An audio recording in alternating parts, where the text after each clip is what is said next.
ನಮಸ್ಕಾರ, ನೀವು ನೋಡ್ತಾ ಇದ್ದೀರಾ ಏಷ್ಯಾನೆಟ್ ಸುವರ್ಣ ನ್ಯೂಸ್. ನಾನು ಶ್ವೇತಾ ಆಚಾರ್ಯ. ಲೋಕಸಭೆ ಚುನಾವಣೆ ಹತ್ರ ಬರ್ತಾ ಇದೆ. ಚುನಾವಣೆಯ ಕಾವು ದಿನದಿಂದ ದಿನಕ್ಕೆ ಏರ್ತಾನೆ ಇದೆ. ಪ್ರಚಾರದ ಅಖಾಡ ಕೂಡ ರಂಗೇರ್ತಾ ಇದೆ. ಅಭ್ಯರ್ಥಿಗಳಿಗೂ ಟೆನ್ಷನ್ ಶುರುವಾಗಿದೆ. ಕೆಲವು ಕ್ಷೇತ್ರಗಳು ಹೇಗಿದೆ ಅಂದರೆ ಕೆಲವೊಂದಷ್ಟು ವಿಚಾರಗಳಿಗೆ ಬಹಳಷ್ಟು ಸದ್ದು ಮಾಡ್ತಾ ಇದೆ, ಸುದ್ದಿ ಆಗ್ತಾ ಇದೆ. ಅಂತಹ ಕ್ಷೇತ್ರಗಳ ಲಿಸ್ಟ್ ಅಲ್ಲಿ ಕೋಲಾರ ಕೂಡ ಒಂದು. ಕೋಲಾರದ ಮೈತ್ರಿ ಅಭ್ಯರ್ಥಿಯಾದಂತಹ ಮಲ್ಲೇಶ್ ಬಾಬು ಅವರು ನಮ್ಮ ಜೊತೆ ಇದ್ದಾರೆ.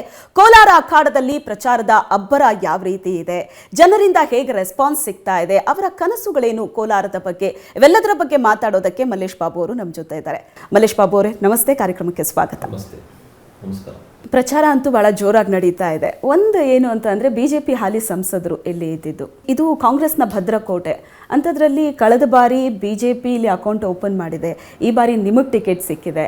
ಹಾಗಾಗಿ ಅದೊಂದು ಜವಾಬ್ದಾರಿ, ಅದೊಂದು ದೊಡ್ಡ ಟಾಸ್ಕ್ ಅಂತ ಅನ್ನಿಸ್ತಾ ಇದೆಯಾ? ಕಳೆದ ಬಾರಿ ಗೆಲುವು, ಈ ಬಾರಿ ಕೂಡ ಅದನ್ನು ಉಳಿಸ್ಕೋಬೇಕು ಅನ್ನುವಂತಹ ಚಾಲೆಂಜ್ ಇದೆಯಾ? ಚಾಲೆಂಜ್ ಇದ್ದೇ ಇರುತ್ತೆ. ಯಾಕಂದರೆ ಬಿ ಜೆ ಪಿ ಸಂಸದರು ಏನು ನೀವು ಹೋದ ಸತಿ NDAಗೆ ಇವಾಗ ಕೊಟ್ಟಿದ್ದಾರೋ, JDS ಪಕ್ಷಕ್ಕೆ ನಮಗೇನು ಕೊಟ್ಟಿದ್ದಾರೋ ಇದು ಗೆಲ್ಲಬೇಕು ಅಂತ ಒಂದು ಚಾಲೆಂಜ್ ಇದೆ. ಸೊ ಈ ಸತಿ BJP ಮತ್ತು JDS ಮುಖಂಡರು ಮತ್ತು ಕಾರ್ಯಕರ್ತರು ಒಗ್ಗಟ್ಟಾಗಿ ಕೆಲಸ ಮಾಡಿ ಇದು ಗೆದ್ದು ಕೊಡ್ತಾರೆ. ಮತ್ತು ಪ್ರಧಾನಮಂತ್ರಿಯಾಗಿ ಮೋದಿನ ಮತ್ತೆ 3ನೇ ಬಾರಿ ನೋಡಬೇಕು ಅಂತ ಜನಕ್ಕೆ ಆಸೆ ಇದೆ. ಸೊ ಅದನ್ನು ಈಡೇರ್ಸೋಕ್ಕೆ 26ನೇ ತಾರೀಕು ಏನು ಎಲೆಕ್ಷನ್ ನಡೆಯುತ್ತೋ ಅವತ್ತು ಗ್ಯಾರಂಟಿ ತೆನೆ ಹೊತ್ತ ರೈತ ಮಹಿಳೆಗೆ ಓಟ್ ಹಾಕ್ತಾರೆ ಅಂತ ಒಂದು ನಂಬಿಕೆ ಇದೆ.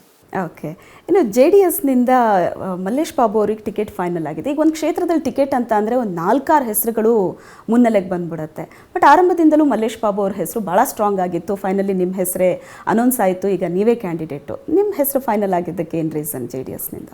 ರೀಸನ್ ಅಂತ ಏನು ಅಂದ್ಕೊಂಡಿದ್ದಾರೆ ಅಂದರೆ, ಇವಾಗ ಕುಮಾರಸ್ವಾಮಿ ಅವರು ದೇವೇಗೌಡರು ಏನು ಒಂದು ಯೋಚನೆ ಮಾಡಿದರು ಸುಮಾರು 6 ತಿಂಗಳಿಂದ. ಕ್ಯಾಂಡಿಡೇಟ್ ಮಾಡಿದಾಗ ಯಾರು ಮಾಡಬೇಕು ಅಂತ ಯೋಚನೆ ಮಾಡಿದಾಗ ನನಗೆ ಏನಂದರೆ, 2 ಸತಿ ಬಂಗಾರಪೇಟೆ ವಿಧಾನಸಭಾ ಕ್ಷೇತ್ರದಲ್ಲಿ 2 ಸತಿ ಸೋತಿದ್ದೆ. ಸೊ ಒಂದು ಅನುಕಂಪ ಅಲೆ ಬರುತ್ತೆ. ಅದ್ರ ಜೊತೆ ನಮ್ಮ ತಂದೆ ತಾಯಿ ಏನು ಸೇವೆ ಬಂದಿದ್ರು, ನಮ್ಮ ತಂದೆ ಹಿರಿಯ IAS ಆಫೀಸರ್ ಆಗಿದ್ದರು. ಅವರು ಏನು ಸೇವೆಗಳು ಮೈಸೂರು ಲ್ಯಾಂಪ್ಸಲ್ಲಿ ಕೆಲಸ ಮಾಡಿದಾಗ ಸುಮಾರು 1,000 ಜನಕ್ಕೆ ಕೆಲಸ ಕೊಡಿಸಿದ್ರು. KMFL ಮಾಡಿದಾಗ ಇಲ್ಲೇ ಬೆಳಗಾನಲ್ಲಿ ಡೇರಿ ಹತ್ರ ಡೇರಿ ತಂದು ಇಟ್ಟರು. ಸ್ಮಾಲ್ ಸ್ಕೇಲ್ ಇಂಡಸ್ಟ್ರೀಸ್ ಇದ್ದಾಗ ತಮ್ಕಾಲ್ ಇಂಡಸ್ಟ್ರಿಯಲ್ ಏರಿಯಾ ಸೆಟಪ್ ಮಾಡಿದ್ರು. ಸೊ ಈ ಸೇವೆಗಳೆಲ್ಲ ಬಂದಿದ್ದಾರೆ ಅವರು. ಅದ್ರ ಜೊತೆ ಏನು ನಮ್ಮ ತಾಯಿ 3 ಸತಿ ಜಿಲ್ಲಾ ಪರಿಷತ್ ಮೆಂಬರು ಮತ್ತು 2 ಸತಿ ಅಧ್ಯಕ್ಷರಾಗಿದ್ದರು. ಜನಕ್ಕೆ ಸೇವೆ ಬಂದಾಗ ಎಲ್ಲೋ ಒಂದು ಕಡೆ ಕೆಲಸ ಏನು ನಮ್ಮ ತಂದೆ ತಾಯಿ ಮಾಡಿದಾರೋ ಶ್ರೀರಾಮ ರಕ್ಷೆ ಆಗುತ್ತೆ ಮಲ್ಲೇಶ್ಗೆ. ಮತ್ತು ನಾನು ಇಡೀ ಕ್ಷೇತ್ರದಲ್ಲಿ ಬಂಗಾರಪೇಟೆ ಒಂದೇ ಅಲ್ಲ, ಈ ಲೋಕಸಭಾ ಕ್ಷೇತ್ರದಲ್ಲಿ ಎಲ್ಲ ತಾಲೂಕಲ್ಲಿ ಚಿರುಪರಿಚಯ ಆಗಿದ್ದೀನಿ ನಾನು. ಸೊ ಹಂಗಾಗಿ ಒಂದು ಒಳ್ಳೆ ಸಂದೇಶ ಕೊಡೋಕ್ಕಾಗುತ್ತೆ ಜನತೆಗೆ. ಒಬ್ಬ JDS ನಿಷ್ಠಾವಂತ ಕಾರ್ಯಕರ್ತರೆ, ನಿಷ್ಠಾವಂತ ವರ್ಕರ್ಗೆ ಒಂದು MP ಸೀಟ್ ಕೊಟ್ಟಿದ್ದೀವಿ ಅಂತ ಒಂದು ಆ ವಿಶ್ವಾಸ ಇಟ್ಕೊಂಡು ನನಗೆ ಸೀಟ್ ಕೊಟ್ಟರು. ಓಕೆ, ಈಗ ಕಾಂಗ್ರೆಸ್ಸಲ್ಲೂ ಒಂದಷ್ಟು ಅಸಮಾಧಾನ ಇದೆ, ಬಂಡಾಯ ಇದೆ, ಆಂತರಿಕ ಕಿತ್ತಾಟಗಳಿದೆ. ಅದು ನಿಮಗೆ ಲಾಭ ಆಗುತ್ತೆ ಅಂತ ಅನಿಸುತ್ತಾ? ಯಾಕಂದರೆ ಕೋಲಾರ ಅಂದ ತಕ್ಷಣ ಅಲ್ಲಿ ಬಣ ರಾಜಕೀಯಲೇ ಮುಂದೆ ಬಂದ್ಬಿಡುತ್ತೆ. ಸೊ ಹಾಗಾಗಿ ಅದು ನಿಮಗೆ ಲಾಭ ಆಗುತ್ತಾ ಕಾಂಗ್ರೆಸ್ನಲ್ಲಿ ಆಗ್ತಾ ಇರೋ ಈ ಬೆಳವಣಿಗೆ? ಒಂದು ರಾಷ್ಟ್ರೀಯ ಪಕ್ಷ ಸುಮಾರು 1 ತಿಂಗಳಷ್ಟು ಕಿತ್ತಾಟ ಮಾಡಿಕೊಂಡು ಒಂದಷ್ಟು ಜನ MLAಲು MLCಗಳು ರಿಸೈನ್ ಮಾಡ್ತೀವಿ ಅಂತ ಇದೆಲ್ಲ ಜನತೆ ನೋಡಿದ್ದಾರೆ. ಇಡೀ ಕರ್ನಾಟಕ ರಾಜ್ಯದಲ್ಲೇ ಕೋಲಾರ ಲೋಕಸಭಾ ಕ್ಷೇತ್ರದ ಕಾಂಗ್ರೆಸ್ ಅಭ್ಯರ್ಥಿನ ಆಯ್ಕೆ ಮಾಡೋದಕ್ಕೆ ಪ್ರಕ್ರಿಯೆ ಏನೇನಾಯಿತು, ಏನೇನು ನಾಟಕ ಆಯಿತು ಅಂತೆಲ್ಲ ನೋಡಿದ್ದಾರೆ. ಜನತೆಗೆ ಇವಾಗ ಏನು ಓಟ್ ಹಾಕಿರೋರು ಅವರು ಒಬ್ಬ ಒಳ್ಳೆಯ ವ್ಯಕ್ತಿ, ಒಬ್ಬ ಏನು ನಿಷ್ಠಾವಂತ ಕಾರ್ಯಕರ್ತನು ಏನು ದೇವೇಗೌಡರ ಅಪ್ಪಾಜಿ ಮತ್ತು ಕುಮಾರಣ್ಣ ಸೆಲೆಕ್ಟ್ ಮಾಡಿದಾರೋ ಮತ್ತು ಏನು ಸೇವೆ ಬಂದಿದ್ದಾರೋ ಅವರು ಸುಮಾರು 25-30 ವರ್ಷದಿಂದ ನಾನು ಇಲ್ಲಿ ಜನತೆಗೆ ಇದೆಲ್ಲ ನೋಡಿ ಯಾಕೆ ಒಬ್ಬ ಲೋಕಲ್ ಅಭ್ಯರ್ಥಿ ಅಂಥವ್ರಿಗೆ ಯಾಕೆ ಓಟ್ ಹಾಕಬಾರ್ದು ಅಂತ ಜನ ಇವಾಗೇ ನಿಶ್ಚಯ ಮಾಡ್ಕೊಂಡಿದ್ದಾರೆ ಅಂತ ನನಗೆ ಒಂದು ನಂಬಿಕೆ ಬಂದಿದೆ. ಓಕೆ, ಈ ಎಲ್ಲ ಬೆಳವಣಿಗೆಗಳಾಗ್ತಾ ಇದ್ದ ಹಾಗೆ ಕ್ಷೇತ್ರದಲ್ಲಿ ನೀವು ಪ್ರಚಾರಕ್ಕೆ ಹೋಗ್ತಿದ್ದೀರಾ, ಸೊ ಜನರ ಜೊತೆ ಮಾತಾಡ್ತಾ ಇದ್ದೀರಾ. ಸೊ ಅವರಿಂದ ನಿಮ್ಗೆ ಯಾವ ಥರದ ರಿಯಾಕ್ಷನ್ಸ್ ಸಿಗ್ತಾ ಇದೆ? ಈಗ ಕಾಂಗ್ರೆಸ್ನಲ್ಲಿ ಈ ಥರ ಆಗ್ತಾ ಇದೆ, ಜನ ನೋಡಿ ಬೇಸತ್ತು ಹೋಗಿದ್ದಾರೆ. ಈ ಬಣ ಬಡಿದಾಟ, ಕಿತ್ತಾಟ, ಗೆದ್ದಂಥವ್ರು ಹೋಗಿ ರಾಜೀನಾಮೆ ಕೊಡ್ತೀನಿ ಅಂತ ಹೇಳೋದು. ಸೊ ಇದು ಯಾವ ಥರ ರೆಸ್ಪಾನ್ಸ್ ಬರ್ತಿದೆ? ಅದೇ ಹೇಳ್ತಾ ಇದ್ದೀನಲ್ಲ, ಜನತೆಗೆ ಒಂದು ಒಳ್ಳೆಯ ಅಭ್ಯರ್ಥಿ, ಒಂದು ಒಳ್ಳೆಯ ಮನೆತನದ ಹುಡುಗ, ಪಕ್ಷಕ್ಕೆ ನಿಷ್ಠಾವಂತನಾಗಿರೋದು, ಅದರಲ್ಲಿ ದೊಡ್ಡವರ ಆಶೀರ್ವಾದ ಇದೆ. ಅದ್ರ ಜೊತೆ ಏನು ಸೆಲೆಕ್ಟ್ ಮಾಡಿದಾಗ BJP ನಾಯಕರು ಒಮ್ಮತವಾಗಿ ಮಲ್ಲೇಶ್ ಬಾಬುನ ಒಪ್ಕೊಂಡಿದ್ದಾರೆ. ಸೊ ಅವ್ರಿಗೆಲ್ಲರೂ ನಂಬಿಕೆ ಇದೆ ಅಂದರೆ ಈ ಕ್ಷೇತ್ರದ ಅಭ್ಯರ್ಥಿ ಒಳ್ಳೆಯವನು, ಒಂದು ಥರ ಮೆಚ್ಯೂರ್ಡ್ ಪಾಲಿಟಿಷಿಯನ್ ಆಗಿರ್ಬೋದು ಅಂತ ಜನನೂ ಯೋಚನೆ ಮಾಡ್ತಾರೆ. ಸೊ ಇವೆಲ್ಲ ನೋಡ್ಕೊಂಡಿದ್ದಾಗ ನನಗೆ ಒಂದು ನಂಬಿಕೆ ಇದೆ. ಆಮೇಲೆ ಏನು ಅವ್ರು ರೆಸ್ಪಾಂಡ್ ಮಾಡ್ತಾಯಿದ್ದಾರೋ ಕುಮಾರಸ್ವಾಮಿ ದೇವೇಗೌಡರು ಒಪ್ಕೊಂಡು BJP ನಾಯಕರು ಒಪ್ಕೊಂಡು JDS ಪಕ್ಷದ ಎಲ್ಲ MLA ಕ್ಯಾಂಡಿಡೇಟ್ಸು ಮತ್ತು MLAs ಒಪ್ಕೊಂಡಿದ್ದಾರೆ ಅಂದರೆ ಈ ಹುಡುಗನ ಹತ್ರ ಸ್ಟಫ್ ಇದೆ ಅಂತ ಜನಕ್ಕೂ ನಂಬಿಕೆ ಬಂದಿದೆ. ಕೋಲಾರದಲ್ಲಿ ಭರ್ಜರಿ ಪ್ರಚಾರ ನಡೆಸ್ತಾ ಇದ್ದೀರಿ ಸರ್. ಒಂದು ಕಡೆ ಕಾಂಗ್ರೆಸ್ನಿಂದ KV ಗೌತಮ್ ಅವರಿದ್ದಾರೆ. ಈಗ ಕಾಂಗ್ರೆಸ್ ಅಭ್ಯರ್ಥಿಗಿಂತ ಮಲ್ಲೇಶ್ ಬಾಬು ಅವರು ಕೋಲಾರದಲ್ಲಿ ಯಾಕೆ ಬೆಸ್ಟ್ ಅಂತ ಹೇಳ್ಬೋದು? ನನ್ನನ್ನು ಯಾಕೆ ಆಯ್ಕೆ ಮಾಡ್ಕೋಬೇಕು ಅಂದರೆ, ಒಂದು, ನಾನು ಇಲ್ಲಿ 30 ವರ್ಷದಿಂದ ನಾನು ಇಲ್ಲೇ ಇದ್ದೀನಿ. ವಿದ್ಯಾಭ್ಯಾಸ ಅದು ಬಂದ ಮೇಲೆ ನಾನು ಇಲ್ಲೇ ಇದ್ದು ಒಂದು ಸ್ಕೂಲ್ ನಡೆಸ್ತಾ ಇದ್ದೀವಿ, ಬಿಸ್ನೆಸ್ ನಡೆಸ್ತಾ ಇದ್ದೀನಿ. ನಮ್ಮ ತೋಟ ಇದೆ, ಸುಮಾರು 15 ಎಕರೆ ತೋಟ ಇದೆ. ಸೊ ನಾನು ಇಲ್ಲೇ ಇದ್ದೀನಿ. ಸ್ಥಳೀಯವಾಗಿ ಇಲ್ಲಿ ಏನೇನು ನಡೀತಾ ಇದೆ 30 ವರ್ಷದಿಂದ, ಏನು ಸಮಸ್ಯೆಗಳಿದೆ, ರೈತರಿಗಾದರೂ ಆಗಲಿ, ಶಾಲೆ ಮಕ್ಕಳಿಗಾದರೂ ಆಗಲಿ, ಮಹಿಳೆಯರಿಗಾದರೂ ಆಗಲಿ, ನನಗೆ ಎಲ್ಲ ಗೊತ್ತು ಇಲ್ಲಿ. ಅದ್ರ ಜೊತೆ ಏನು ಅಂದರೆ, ಏನು ನಮ್ಮ ತಾಯಿ ತಂದೆ ಸೇವೆ ಮಾಡ್ಕೊಬಂದರು, ಆ ಸೇವೆ ಮತ್ತೆ ಮುಂದುವರ್ಸ್ಕೊಂಡು ಹೋಗ್ತಾರೆ ಅಂತ ಒಂದು ನಂಬಿಕೆ ಇದೆ ಜನಗೆ. ಇಲ್ಲಿಯವರು, ಇಲ್ಲೇ ಇದ್ದವರು, ಜೊತೆಗೆ ನೀವು ಕೋಲಾರದವರೇ ಆಗಿ ಹೋಗಿದ್ದೀರಾ. ಸೊ ಆ ಕಾರಣಕ್ಕಾಗಿ ಚಿರಪರಿಚಿತರು ಕೋಲಾರದ ಜನಕ್ಕೆ. ಬಟ್ KV ಗೌತಮ್ ಅವರು ಹೊರಗಿನವರು ಅಂತ ಅನ್ನೋದು ನಿಮಗೆ ವರದಾನವಾಗುತ್ತಾ ಅಂತ ಅನ್ಸುತ್ತಾ? ಯಾಕಂದರೆ ಕ್ಷೇತ್ರದ ಜನರಿಗೆ ಹೇಗೆ ಅಂದರೆ, ಸಂಸದರಾಗಲಿ ಶಾಸಕರಾಗಲಿ ನಮ್ಮ ಕೈಗೆ ಸಿಗಬೇಕು, ಹೊರಗಿನವ್ರ ಕರ್ಕೊಂಬಂದು ನಾವು ಇಲ್ಲಿ ಗೆಲ್ಲಿಸಿ ಕೊನೆಗೆ ಅವ್ರ ಹಿಂದೆ ನಾವು ಓಡಬೇಕಾಗತ್ತೆ ಅನ್ನೋದೊಂದು ಮನಸ್ಥಿತಿ ಇರುತ್ತೆ. ಅದು ಆಲ್ರೆಡಿ ಜನತೆಗೆ ಇದು ಯೋಚನೆ ಬಂದಿದೆ. ಕುಂಬಾರಳ್ಳಿ DC ಆಫೀಸ್ ಪಕ್ಕದಲ್ಲಿ ನಮ್ಮ ಮನೆ, ಜನತೆಗೆ ಗೊತ್ತು. ಸೊ ಯಾವಾಗ ಹೋದ್ರೂ ಸಿಗ್ತಾರೆ. ಅದೇನು ಹೊಸೊಬ್ಬರನ್ನ ಯಾರನ್ನಾದರೂ ಎಲೆಕ್ಟ್ ಮಾಡಿ ಇದು ಮಾಡಿದ್ರೆ, ಅದೇ ನೀವು ಹೇಳ್ದಂಗೆ ಎಲ್ಲಿ ಹುಡ್ಕೊಂಡು ಹೋಗಬೇಕು ಅಂತ ಅದು ಒಂದು ಯೋಚನೆ ಅಲ್ಲಿ ಜನತೆಗಿರುತ್ತೆ. ಸೊ ಅದ್ರ ಬದಲು ನಮ್ಮ ಜೊತೆ ಇರೋ ಹುಡುಗ, ಸುಮಾರು 30 ವರ್ಷದಿಂದ ನೋಡ್ತಾ ಇರೋರನ್ನ, ಇವೆಲ್ಲ ಯೋಚನೆ ಮಾಡೇ ಓಟ್ ಹಾಕ್ತಾರೆ ಅಂತ ನನಗೊಂದು ನಂಬಿಕೆ ಇದೆ. ಇನ್ನು ಕಾಂಗ್ರೆಸ್ ಗ್ಯಾರಂಟಿಗಳನ್ನು ಅನೌನ್ಸ್ ಮಾಡಿದೆ. ವಿಧಾನಸಭೆ ಚುನಾವಣೆಯಲ್ಲಿ ಕೊಟ್ಟಂತಹ ಭರವಸೆ ಗೆದ್ದ ನಂತರ ಆ ಗ್ಯಾರಂಟಿಗಳನ್ನು ಜನಕ್ಕೆ ಕೊಟ್ಟಿದೆ. ಅದೇ ಗ್ಯಾರಂಟಿಯನ್ನೇ ಇಟ್ಕೊಂಡು ಇವಾಗ ಈ ಬಾರಿಯ ಎಲೆಕ್ಷನ್ನಲ್ಲಿ ವೋಟ್ ಕೇಳ್ತಾ ಇದೆ. ಕಾಂಗ್ರೆಸ್ನ ಈ ಗ್ಯಾರಂಟಿಗಳ ಮಧ್ಯೆಯೂ ಕೂಡ ಮಲ್ಲೇಶ್ ಬಾಬು ಅವರು ಯಾವ ರೀತಿ ಹೊರಹೊಮ್ಮುತ್ತಾರೆ ಕ್ಷೇತ್ರದಲ್ಲಿ? ಯಾಕಂದರೆ ಪ್ರಮುಖ ಅಸ್ತ್ರ ಅದು ಕಾಂಗ್ರೆಸ್ಗೆ. ಇವಾಗ ಯಾವಾಗ ನಾವು ಸಭೆಗಳು ಮಾಡ್ತಾ ಇದ್ದೀವೋ, ಇಲ್ಲಾಂದರೆ ಮೀಟಿಂಗ್ಸ್ ಮಾಡ್ತಾ ಇದ್ದೀವೋ, ಎಷ್ಟೋ ಜನ ಹೆಣ್ಣುಮಕ್ಕಳು ಬರ್ತಿದ್ದಾರೆ. BJP ಮಹಿಳಾ ಘಟಕದವ್ರು ಬರ್ತಾರೆ, ಜನತಾದಳ ಮಹಿಳಾ ಘಟಕವ್ರು ಬರ್ತಾರೆ. ಎಷ್ಟೋ ಜನ ನಾಯಕರು ಕೇಳಿದಾಗ ನಿಮಗೆ ಆ ಗ್ಯಾರಂಟಿ ಸ್ಕೀಮ್ಸ್ ಏನೇನಾಗಿದೆ ಎಲ್ಲ ಸಿಕ್ಕಿದೆ ಅಂದರೆ 10 ಜನರಲ್ಲಿ ಒಂದು 2-3 ಜನ ಹೇಳ್ತಾರೆ ನಮ್ಗೆ ಸಿಕ್ಕಿದೆ ಅಂತ, ಮಿಕ್ಕಿದ್ದವ್ರಿಗೆ ಸಿಕ್ಕಿಲ್ಲ.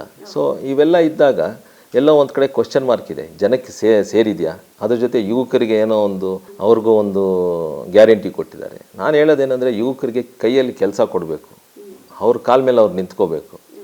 ಅದ್ರ ಬದಲು ಪ್ರತಿ ತಿಂಗಳು ನಿಮಗೆ ಇಷ್ಟದು ಕೊಡ್ತೀವಿ ಅಂದರೆ ಅವರು ಸೋಂಬೇರಿಗಳಾಗ್ತಾರೆ. ಸೊ ಇವೆಲ್ಲ ಮುಂದೆ ಇಟ್ಕೊಂಡು ನಾನು ಹೋಗ್ತಾ ಇದ್ದೀನಿ. ಅದ್ರ ಜೊತೆ ಆರ್ಥಿಕವಾಗಿ ನಮ್ಮ ಕರ್ನಾಟಕ ರಾಜ್ಯ ಏನಾಗಿದೆ ಅಂತ ಇವಾಗ ಗೊತ್ತು. ಎಲ್ಲ ಈ ಫಂಡ್ಸು ಅದಕ್ಕೆ ಸ್ಕೀಮ್ಗೆ ಡೈವರ್ಟ್ ಮಾಡಿ, ಗ್ಯಾರಂಟಿಗಳಿಗೆ ಡೈವರ್ಟ್ ಮಾಡಿ, ಆರ್ಥಿಕ ಪರಿಸ್ಥಿತಿನೂ ಸ್ವಲ್ಪ ಕಷ್ಟದಲ್ಲಿದೆ ನಮ್ಮ ಕರ್ನಾಟಕ ರಾಜ್ಯ.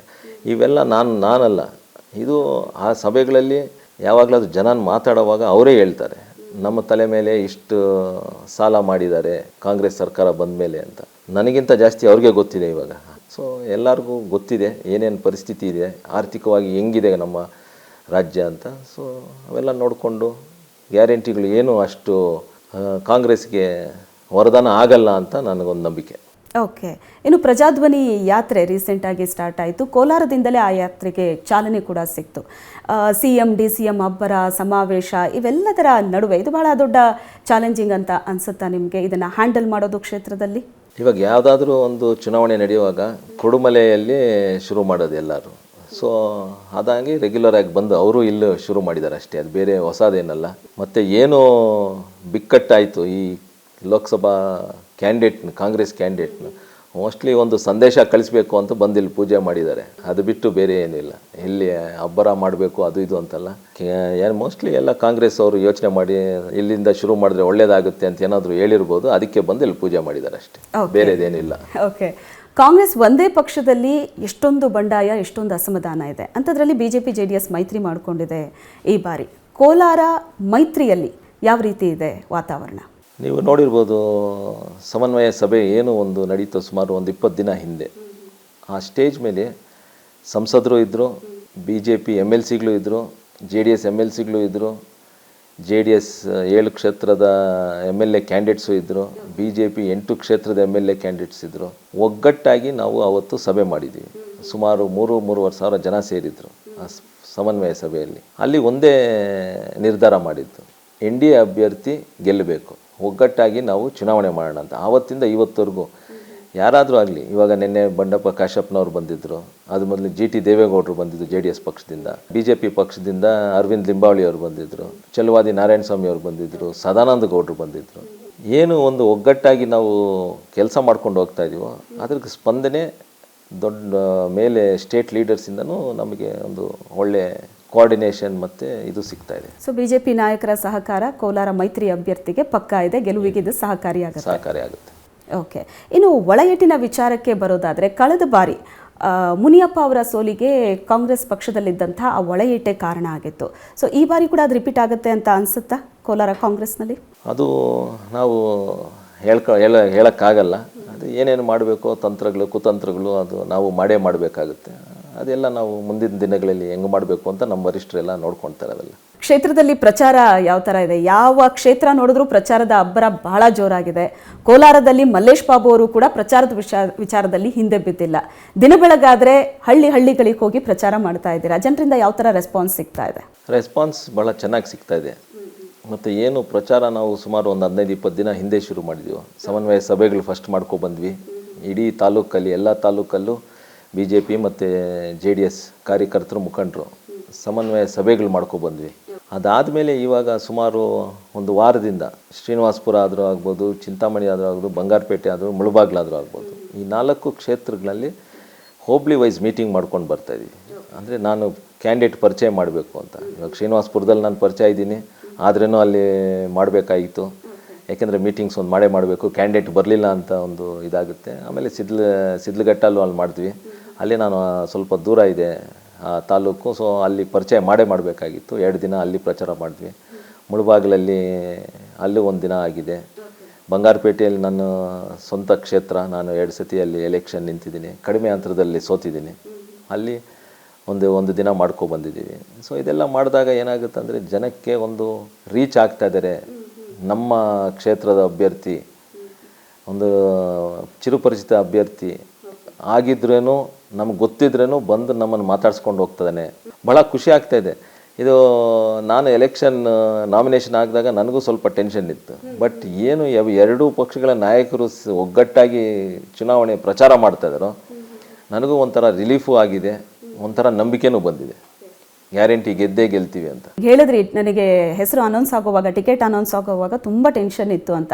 ಐ ಥಿಂಕ್ ಈಗ ರಿಲೀಫ್ ಆಗಿಬಿಟ್ಟಿದ್ದೀರಿ, ನೀವು ತುಂಬ ಸ್ಟ್ರಾಂಗ್ ಅಂತ ಅನಿಸ್ತಿದೆ ಈಗ ನೀವು ಮಾತು ನೋಡಿದ್ರೆ. ಅದೇ ಇವಾಗ ನಾನು ಹೇಳ್ತಾ ಇರೋದು, ಒಂದು ನಂಬಿಕೆ ಜನದ ಮೇಲೆ ಬಂದಾಗ ಅವರು ರೆಸ್ಪಾಂಡ್ ಮಾಡೋವಾಗ ಕಾನ್ಫಿಡೆನ್ಸ್ ನಮ್ಮದು ಬೆಳೆಯುತ್ತೆ. ಎಕ್ಸೆಪ್ಟ್ ಮಾಡಿದ್ದಾರೆ ನನ್ನ ಅಂತ.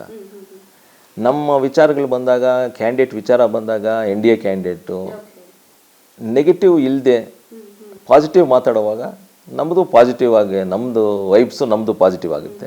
ರಾಜಕೀಯ ನಿಮಗೆ ಹೊಸ್ತಲ್ಲ, ಯಾಕಂದರೆ ನಿಮ್ಮ ಕುಟುಂಬದವರು ರಾಜಕಾರಣದಲ್ಲಿದ್ದವರು, ತಂದೆ ತಾಯಿ ಕೂಡ ರಾಜಕಾರಣದಲ್ಲಿದ್ದವರು. ಅದರ ಜೊತೆಗೆ ಕ್ಷೇತ್ರಕ್ಕೂ ಕೂಡ ನೀವು ಹೊಸಬರಲ್ಲ. ನೀವು ಈ ಹಿಂದೆ ಓಡಾಡಿದವರು, ಜನರ ಸೇವೆಯಲ್ಲಿ ನಿರತರಾಗಿದ್ದವರು, ವಿಧಾನಸಭೆ ಎಲೆಕ್ಷನ್ನಲ್ಲಿ ಕಂಟೆಸ್ಟ್ ಮಾಡಿದವರು. ಹಾಗಾಗಿ ಇದು ನಿಮಗೆ ತುಂಬ ದೊಡ್ಡ ಟಾಸ್ಕ್ ಅಂತ ಅನಿಸಿರ್ಲಿಕ್ಕಿಲ್ಲ ಮೇ ಬಿ. ಟಾಸ್ಕ್ಗಿಂತ ಬಟ್ ಏನು ಅಂದರೆ, ನಮಗೆ BJP ಮತ್ತು JDS ಮುಖಂಡರು ಏನು ಒಂದು ಕೋಆಪರೇಷನ್ ಮಾಡ್ತಾಯಿದ್ದಾರೋ, ಒಂದು ಸಹಕಾರ ಕೊಡ್ತಾಯಿದ್ದಾರೋ, ಅದರಿಂದ ನಾನು ಸ್ವಲ್ಪ ಟೆನ್ಷನ್ ರಿಲೀಫ್ ಆಗಿದೆ. ಅದು ಮುಖ್ಯ. ಇವಾಗ ಎಲೆಕ್ಷನ್ ಫೇಸ್ ಮಾಡೋವಾಗ ನಾನು ಒಬ್ಬನೇ ಫೇಸ್ ಮಾಡೋಕ್ಕಾಗಲ್ಲ. ನನ್ನ ಜೊತೆಯಲ್ಲಿರೋರೆಲ್ಲ ನನ್ನ ಜೊತೆ ಕೆಲಸ ಮಾಡಿದ್ರೆ ಆಗುತ್ತೆ. ಇವಾಗ ನಾನು ಚಿಂತಾಮಣಿಗೆ ಹೋಗಿದ್ದು ಬರೀ 2 ದಿನ, ಸಿದ್ಲಘಟ್ಟಗೆ ಹೋಗಿದ್ದು ಬರೀ 2 ದಿನ. ಬಟ್ ಅಲ್ಲಿ ಪ್ರಚಾರ ಹೆಂಗೆ ನಡೀತಾ ಇದೆ ಅಂದರೆ, ಅಲ್ಲಿರೋ ಜನ ಬಂದು ನಮಗೆ ಫೋನ್ ಮಾಡ್ತಾರೆ, ಇಲ್ಲಾಂದರೆ ಜನ ಬಂದು ಮಾತಾಡ್ಕೊಂಡು ಹೋಗ್ತಾರೆ. ಇಂಥವ್ರನ್ನ ಮಾತಾಡಬೇಕು ಅಂತ ಹೇಳಿದ್ದಾರೆ ನಮ್ಮ ಶಾಸಕರು, ನಿಮ್ಮನ್ನು ಅದಕ್ಕೆ ಕರ್ಕೊಬಂದಿದ್ದೀವಿ ಅಂತಾರೆ. ಇವಾಗ ನಾನು ಚಿರುಪರಿಚಿತ ಮುಳಬಾಗಿಲಲ್ಲಿ ಎಲ್ಲ ಮುಖಂಡರು ನನಗೆ ಗೊತ್ತು. ಅಲ್ಲೂ ಶಾಸಕರು ಅಲ್ಲೇ 15 ದಿನದಿಂದ ಅಲ್ಲೇ ಇದ್ದಾರೆ. ಸಮೃದ್ಧಿ ಮಂಜು ಅವರು ಅಲ್ಲಿ 25,000 ಮೇಲೆ ಲೀಡ್ ಕೊಡಬೇಕು ಅಂತ, 1,25,000 ವೋಟ್ ಕೊಡಬೇಕು ಅಂತ ನಿರ್ಧಾರ ಮಾಡಿದ್ದಾರೆ. ಈಗ ಕೋಲಾರ ಅಂತ ಅಂದರೆ ನಿಮಗೆ ಈಗ ಟಿಕೆಟ್ ಸಿಕ್ಕಿದೆ. ಕಳೆದ ಬಾರಿ BJP ಗೆದ್ದಂತಹ ಕ್ಷೇತ್ರ ಇದು. ಅದಕ್ಕೂ ಹಿಂದೆ ಸತತವಾಗಿ ಕಾಂಗ್ರೆಸ್ ಗೆದ್ಕೊಂಡ್ಬಂದಂತಹ ಕ್ಷೇತ್ರ ಕೋಲಾರ. ಕಳೆದ ಬಾರಿ BJP ಅಕೌಂಟ್ ಓಪನ್ ಮಾಡಿರೋದ್ರಿಂದ ಈ ಬಾರಿ ನಾನು ಆ ಗೆಲುವನ್ನು ಮತ್ತೆ ತಂದು ಕೊಡಬೇಕು, ಆ ಗೆಲುವನ್ನು ಉಳಿಸ್ಕೋಬೇಕು, ಅದೊಂದು ದೊಡ್ಡ ಚಾಲೆಂಜ್ ಅಂತ ಅನಿಸುತ್ತಾ, ಅಥವಾ ನಿಮಗೆ ಸವಾಲ ಅದು, ಇಲ್ಲ ನಾನು ಇದನ್ನು ನಿಭಾಯಿಸ್ತೀನಿ ಅನ್ನೋ ಮನಸ್ಥಿತಿಯಲ್ಲಿದ್ದೀರಾ? ನೀವು ಹೇಳ್ದಂಗೆ ಅದು ಚಾಲೆಂಜೇ. ಅದು ನಿಭಾಯಿಸಬೇಕು ಅಂದಾಗ ನನ್ನ ಜೊತೆ ಯಾರ್ಯಾರು ನಮ್ಮ ಮುಖಂಡರಿದ್ದಾರೆ ಅವರೆಲ್ಲ ನನಗೆ ಸಹಾಯ ಮಾಡಬೇಕು. ಅದು ಮಾಡ್ತಾ ಇದ್ದಾರೆ. ಅದು BJP ನಾಯಕರಾದರೂ ಆಗಲಿ, JDS ನಾಯಕರಾದರೂ ಆಗಲಿ. ಅದಕ್ಕೆ ನನಗೆ ನಾನು ಹೇಳ್ದಂಗೆ ಆ ನಂಬಿಕೆ ಅವ್ರ ಮೇಲೆ ನಾನು ಇಟ್ಟಿದ್ದೀನಿ. ಅವರು ನನ್ನ ಮೇಲೆ ನಂಬಿಕೆ ಪ್ಲಸ್ ನಮ್ಮ ವರಿಷ್ಠರ ಮೇಲೆ ನಂಬಿಕೆ ಇಟ್ಟುಕೊಂಡು ಈ ಚುನಾವಣೆ ನಡೆಸ್ತಾ ಇದ್ದೀವಿ. 100% ಇದು ಗೆದ್ದೇ ಗೆಲ್ತೀವಿ ಅಂತ ಒಂದು ನಂಬಿಕೆ ನಮಗಿದೆ. ಸರ್, ಕಳೆದ ಬಾರಿ ಕೋಲಾರ ಕ್ಷೇತ್ರದಲ್ಲಿ ಕಾಂಗ್ರೆಸ್ಗೆ ಯಾವ ರೀತಿ ಒಳ ಏಟಿತ್ತು ಅಂತ ಅಂದರೆ ಮುನಿಯಪ್ಪ ಅವ್ರ ಸೋಲಿಗೆ ಆ ಒಳ ಏಟೆ ಕಾರಣ ಅಂತ. ನಿಮಗೇನಾದರೂ ಈ ಬಾರಿ ಕ್ಷೇತ್ರದಲ್ಲಿ ಒಳ ಏಟಿನ ಭಯ ಇದೆಯಾ? ಇಲ್ಲ, ಈ ಸತಿ ಅಂಥದ್ದೇನೂ ಇಲ್ಲ. ಈ ಸತಿ ಅಂತಲ್ಲ, ಯಾವತ್ತೂ ನಮಗೆ ಅಂತಹ ಒಂದು ಯೋಚನೆನೇ ಬಂದಿಲ್ಲ. ಓಕೆ. ಮಲ್ಲೇಶ್ ಬಾಬು ಅವರು ಗೆದ್ದು ಈ ಕ್ಷೇತ್ರದಲ್ಲಿ ಸಂಸದರಾಗಿದ್ದೆ ಆದರೆ ಜನ ಏನನ್ನ ನಿರೀಕ್ಷೆ ಮಾಡ್ಬೋದು ಸಂಸದರಿಂದ? ನಾವು ಹೋಗ್ತಾ ಇರೋದು ಒಂದು 3 ಪಾಯಿಂಟ್ ಇಟ್ಕೊಂಡು ಹೋಗ್ತಾ ಇದ್ದೀವಿ. ಎಲ್ಲ ಸಭೆಗಳಲ್ಲೂ ನಾವು ಅದೇ ಮಾತಾಡ್ತಾ ಇದ್ದೀವಿ. ಕೋಲಾರ ಜಿಲ್ಲೆ ಬಯಲು ಸೀಮೆ ಜಿಲ್ಲೆ. ಕೃಷ್ಣಾ ನದಿ ಏನು ಇವಾಗ ಪಕ್ಕ ಆಂಧ್ರ ವಿಕೋಟ ಮತ್ತು ವಿಕೋಟ ಹತ್ರ ಬಂದಿದೆಯೋ ಆ ನೀರನ್ನು ಮತ್ತೆ ನಮ್ಮ ಕೋಲಾರ ಜಿಲ್ಲೆಗೆ ತರಬೇಕು ಅಂತ ಒಂದು ಆಸೆ ಇಟ್ಕೊಂಡಿದ್ವಿ. ಎರಡನೇದು ಏನಂದರೆ ಯುವಕರಿಗೆ ಕೆಲಸಗಳು ಕೊಡಬೇಕು. ಇವಾಗ ಪ್ರಧಾನಮಂತ್ರಿಗಳು 10 ವರ್ಷದಿಂದ ಹೈವೇಸ್ ಆದರೂ ಆಗಲಿ, ಏರ್ಪೋರ್ಟ್ ಆದರೂ ಆಗಲಿ, ಇವಾಗೇನು ಇಲ್ಲಿ expressway Bengaluru to Chennai ಮಾಡಿದ್ದಾರೆ, ಇಂಟರ್ನ್ಯಾಷನಲ್ ಏರ್ಪೋರ್ಟ್ ಹತ್ರ ಏನು ಜಾಯ್ನ್ ಆಗುತ್ತೋ ಈ ಇನ್ಫ್ರಾಸ್ಟ್ರಕ್ಚರ್ ಡೆವಲಪ್ ಮಾಡಿದಾಗ ಕೇಂದ್ರ ಸರ್ಕಾರದಿಂದ ಮತ್ತು ಕೇಂದ್ರ ಮಂತ್ರಿಗಳಿಂದ ಇಲ್ಲಿ ಒಂದು ಮ್ಯಾನುಫ್ಯಾಕ್ಚರಿಂಗ್ ಯೂನಿಟ್ಸ್ ಮಾಡಿದ್ರೆ, ಹಾಗೆ ಏನು ಓದಿದಾರೋ ITI ಆದರೂ ಆಗಲಿ, ಡಿಪ್ಲೊಮಾ ಹೋಲ್ಡರ್ಸ್ ಆದರೂ ಆಗಲಿ, ಅವ್ರಿಗೆಲ್ಲ ಇಲ್ಲಿ ಕೆಲಸ ಸಿಗುತ್ತೆ. ಕಾಂಗ್ರೆಸ್ ಗೌರ್ಮೆಂಟ್ ಗ್ಯಾರಂಟಿಗಳು ಕೊಡ್ತಾರೆ. ಯುವಕರಿಗೆ ನಿರುದ್ಯೋಗ ಇರೋರಿಗೆ ದುಡ್ಡು ಕೊಡ್ತೀವಿ ಅಂತ. ಅವ್ರು ಆವಾಗಲೇ ಹೇಳಿದ್ದೀನಿ ಸೋಂಬೇರಿ ಮಾಡ್ತಾರೆ ಅವ್ರನ್ನ ಅಂತ. ಅದ್ರ ಬದಲು ಕೈ ತುಂಬ ಕೆಲಸ ಕೊಡಿ, ಅವ್ರ ಕಾಲ ಮೇಲೆ ಅವ್ರ ನಿಂತ್ಕೊಂಡ್ರೆ ಅವ್ರ ಜೀವನ ಅವ್ರು ನಡ್ಸ್ಕೊಂಡು ಹೋಗ್ತಾರೆ. ಅಂತಹ ಒಂದು ಯೋಜನೆ ತಂದು ಇಡಬೇಕು ಅಂತ ನಮ್ದಿದು. ಇದು ಇಂಟರ್ನ್ಯಾಷನಲ್ ಏರ್ಪೋರ್ಟ್ಗೆ ಭಾಳ ಹತ್ರ ಇದೆ, ಬ್ಯಾಂಗ್ಳೂರು ಇಂಟರ್ನ್ಯಾಷನಲ್ ಏರ್ಪೋರ್ಟ್ಗೆ. ಚೆನ್ನೈಗೆ ಇಲ್ಲಿಂದ ಸುಮಾರು ಇವಾಗ ಹೊಸ ಎಕ್ಸ್ಪ್ರೆಸ್ ವೇ ಏನು ಮಾಡಿದಾರೋ, ಚೆನ್ನೈ ಬ್ಯಾಂಗ್ಳೂರು ಎಕ್ಸ್ಪ್ರೆಸ್ ಕಾರಿಡಾರ್ ಮಾಡಿದ್ದಾರೆ. ಸುಮಾರು 3 ತಾಸಲ್ಲಿ ನಾವು ಚೆನ್ನೈ ಸೇರ್ಬೋದು ಇವಾಗ ಈ ಹೊಸ ರೋಡಲ್ಲಿ. ಹಿಂಗೆ ಇನ್ಫ್ರಾಸ್ಟ್ರಕ್ಚರ್ ಡೆವಲಪ್ ಮಾಡಿದಾಗ, ಇಲ್ಲ ಇಂಡಸ್ಟ್ರೀಸ್ ಬಂದಾಗ ಉದ್ಯೋಗಗಳ ಸೃಷ್ಟಿ ಜಾಸ್ತಿ ಆಗುತ್ತೆ. ಯಾರು ಬಂದು ಇನ್ವೆಸ್ಟ್ ಮಾಡೋಕ್ಕೆ ಹೋಗ್ತಾರೋ, ಫಾರಿನ್ ಕಂಪ್ನೀಸ್ ಆದರೂ ಆಗಲಿ, ನಮ್ಮ ಇಂಡಿಯನ್ ಕಂಪ್ನೀಸ್ ಆದರೂ ಆಗಲಿ, ಇದು ಒಂದು ಒಳ್ಳೆ ಜಾಗ ಅಂತ ನನಗನ್ಸುತ್ತೆ. ಸೊ ಅವನ್ನು ತಂದು ಹಾಕಿದ್ರೆ ಇಲ್ಲಿ ಉದ್ಯೋಗ ಸೃಷ್ಟಿ ಆಗುತ್ತೆ. ಇದು ಎರಡನೇದು. ಮೂರನೇದು, ಇಲ್ಲಿ ಕೋಲಾರ ಜಿಲ್ಲೆ ರೈತರು ಬಹಳ ಜನ ಇದ್ದಾರೆ. APMC ಮಾರ್ಕೆಟ್ ಏನು ಇವಾಗ ಕೋಲಾರಲ್ಲಿದೆ, ಈ ಕೋಲಾರ ಮಾರ್ಕೆಟಿಂದ ಇಡೀ ದೇಶಕ್ಕೆ ಟೊಮೆಟೊ ಮತ್ತು ತರಕಾರಿ ಸಾಗಾಣಿಕೆ ಆಗುತ್ತೆ. ಇದು ಏಷ್ಯಾಲ್ಲೇ 2nd ಲಾರ್ಜೆಸ್ಟ್ APMC ಮಾರ್ಕೆಟ್. ಅದನ್ನು ಇನ್ನೂ ಒಂದು ದೊಡ್ಡ ಜಾಗ, ಒಂದು 100 ಎಕರೆ ಮೇಲೆ ಅಂತ ಒಂದು APMC ಮಾರ್ಕೆಟ್ ಮಾಡಿ ಅದಕ್ಕೆ ಟ್ರೈನ್ ಕನೆಕ್ಟಿವಿಟಿ ಕೊಟ್ಟು ಅದಕ್ಕೆ ಅವೆಲ್ಲ ಸವಲತ್ತು ಕೊಟ್ಟರೆ ರೈತರಿಗೆ ಉಪಯೋಗ ಆಗುತ್ತೆ. ಈ 3 ಅಜೆಂಡಾ ಇಟ್ಕೊಂಡೇ ನಾವು ಜನರ ಹತ್ರ ಹೋಗ್ತಾ ಇದ್ದೀವಿ. ಕೋಲಾರ ಅಂತ ಅಂದರೆ ನಿಮಗೆ 30 ವರ್ಷದಿಂದ ಇಲ್ಲೇ ಇದ್ದವರು, ನೀವು ಚಿರಪರಿಚಿತರು. ಇಲ್ಲಿರೋ ಜನಕ್ಕೂ ಕೂಡ ನೀವು ಚಿರಪರಿಚಿತರು. ಕೋಲಾರದ ಜನಕ್ಕೆ ವ್ಯಾಪಾರ ವ್ಯವಹಾರ ಎಲ್ಲ ಕೋಲಾರದಲ್ಲೇ ಇದೆ. ಕೋಲಾರ ಅಂದ ತಕ್ಷಣ ನಿಮಗೆ ನಿಮ್ಮ ಕಣ್ಣು ಮುಂದೆ ಬರುವಂಥ ಚಿತ್ರಣ ಅಂದರೆ ಕನಸು ಏನಿದೆ ನಿಮಗೆ ಕೋಲಾರದ ಬಗ್ಗೆ? ನಾನು ಗೆದ್ದು ಸಂಸದನಾದರೆ ನಾನು ಕೋಲಾರವನ್ನು ಈ ರೀತಿ ನೋಡೋದಕ್ಕೆ ಇಷ್ಟಪಡ್ತೀನಿ ಅಂತ. ಕೋಲಾರ ಸುಮಾರು 70 ಕಿಲೋಮೀಟ್ರ್ ದೂರ ಅಷ್ಟೇ ಬೆಂಗಳೂರಿಗೆ. ಇದನ್ನು ಹಳೆ ಸಂಸದರಿದ್ದರು, ಸುಮಾರು 5-6 ಟರ್ಮಿಂದ ಏನು ಗೆದ್ಕೊಬಂದರು, ಒಂದು ಸ್ಯಾಟಲೈಟ್ ಸಿಟಿ ಮಾಡ್ಬೋದಾಗಿತ್ತು. ಸ್ಯಾಟಲೈಟ್ ಸಿಟಿ ಮಾಡಿ ಮೈಸೂರು ಏನು ಡೆವಲಪ್ ಆಗಿದೆಯೋ ಹಂಗೆ ಇಲ್ಲೂ ಮಾಡ್ಬೋದಾಗಿತ್ತು. ಯಾಕಂದರೆ ಇಲ್ಲಿ ಆ ಕ್ಷೇತ್ರಗಳು ಏನದು ಕುರುಡುಮಲೆ ಆದರೂ ಆಗಲಿ, ಕೋಟ್ಲಿಂಗೇಶ್ವರ ಆಗಲಿ, ಚಿಕ್ಕ ತಿರುಪತಿ ಆಗಲಿ, ಇಂತಹದ್ದು ಕ್ಷೇತ್ರಗಳು ಜಾಸ್ತಿ ಇದೆ. ಅದ್ರ ಜೊತೆ ಏನು ಅಂತರ್ಗಂಗೆ ಅಂತ ಏನೋ ಒಂದು ಇವೆಲ್ಲ ನೋಡಿದರೆ ಒಂದು ಸ್ಯಾಟಲೈಟ್ ಟೌನ್ ಮಾಡಿ ಇಂಡಸ್ಟ್ರಿಯಲ್ ಏರಿಯಾಸ್ ಮಾಡಿದರೆ ಬೇರೆ ಜಿಲ್ಲೆಗಳಿಂದನೂ ಬಂದು ಜನ ಇಲ್ಲಿ ಇರ್ಬೋದಾಗಿತ್ತು. ಮತ್ತು ಆ ಡೆವಲಪ್ಮೆಂಟ್ ಏನೋ ಒಂದು ಆಗಿದೆಯೋ, ಮೈಸೂರು ಹೆಂಗೆ ಎಷ್ಟು ಚೆನ್ನಾಗಿ ಡೆವಲಪ್ ಆಗಿದೆಯೋ ಹಂಗೆ ಕೋಲಾರ ಮಾಡ್ಬೋದಾಗಿತ್ತು. ಹಂಗೆ ಮಾಡಬೇಕು ಅಂತ ಒಂದು ಆಸೆ ನನಗಿದೆ. ಕ್ಷೇತ್ರದಾದ್ಯಂತ ಓಡಾಡ್ತಾ ಇದ್ದೀರಾ, ಪ್ರಚಾರ ಮಾಡ್ತಾ ಇದ್ದೀರಾ, ಜನರನ್ನ ನೇರವಾಗಿ ಭೇಟಿ ಆಗ್ತಿದ್ದೀರಾ. ಅದರ ಜೊತೆಗೆ ಈಗ ಈ ಕಾರ್ಯಕ್ರಮದ ಮುಖಾಂತರ ಹೇಳಬೇಕು ಅಂತ ಅಂದರೆ ಕ್ಷೇತ್ರದ ಜನರಿಗೆ ಕೊನೆಯದಾಗಿ ಏನು ಹೇಳೋದಕ್ಕೆ ಇಷ್ಟಪಡ್ತೀರಾ? ಈಗ ಅಭ್ಯರ್ಥಿ, ನಾಳೆ ಕ್ಷೇತ್ರದ ಜನ ಕೈ ಹಿಡಿದ್ರೆ ನೀವು ಸಂಸದರಾಗ್ತೀರಿ. ಏನು ಸಂಸದರಾಗಿ ಗೆದ್ದು ಬಂದ ಮೇಲೆ KGF ಅಲ್ಲಿ ಏನು BGML 12,500 ಎಕರೆ ಇದೆಯೋ ಅಲ್ಲಿ ನಮ್ಮ ರಾಜ್ಯ ಸರ್ಕಾರ ಇಂಡಸ್ಟ್ರಿಯಲ್ ಹಬ್ ಅಂತ ಒಂದು ಮಾಡಿದ್ದಾರೆ. ಆ ಇಂಡಸ್ಟ್ರಿಯಲ್ ಹಬ್ನ ಅಲ್ಲಿ ಒಂದು ಫ್ಯಾಕ್ಟ್ರೀಸ್ ತಂದು ಅಲ್ಲಿ ಡೆವಲಪ್ ಮಾಡಿದೆ. ಸುಮಾರು ಬಂಗಾರಪೇಟೆ, ಕೋಲಾರ 2 ತಾಲೂಕಿಂದ ಸುಮಾರು 40,000-50,000 ಜನ ಬೆಂಗಳೂರಿಗೆ ಹೋಗ್ತಾರೆ ಉದ್ಯೋಗಕ್ಕೆ. ಅದು ಅಲ್ಲೇ ಸೃಷ್ಟಿ ಮಾಡಿ, ಉದ್ಯೋಗಗಳು ಸೃಷ್ಟಿ ಮಾಡಿ ಅಲ್ಲೇ ಇರಬೇಕು ಅಂತ ನನಗೊಂದು ಆಸೆ. ಒಂದು ಅದು. ಎರಡನೇದು, ಆವಾಗಲೇ ಹೇಳ್ದಂಗೆ APMC ಮಾರ್ಕೆಟ್ ಡೆವಲಪ್ ಮಾಡಬೇಕಾಗುತ್ತೆ. ಆ ಡೆವಲಪ್ ಮಾಡಿದ್ರೆ ರೈತರಿಗೆ ಉಪಯೋಗ ಆಗುತ್ತೆ ಅಂತ.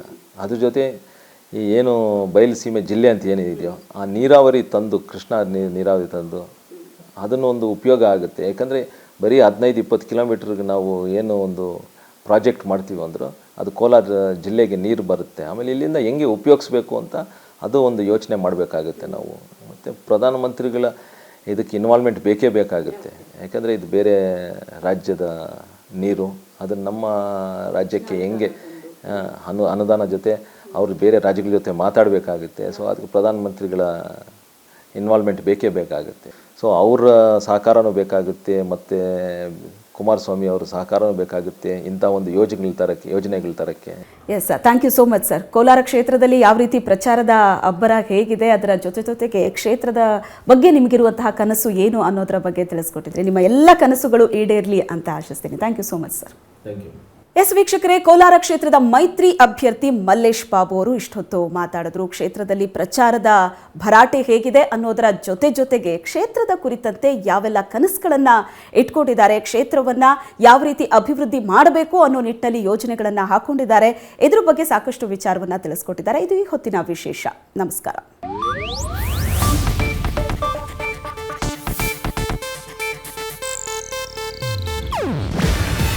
ಇದು ಏಷ್ಯಾನೆಟ್ ನ್ಯೂಸ್ ನೆಟ್ವರ್ಕ್ ಪ್ರಸ್ತುತಿ.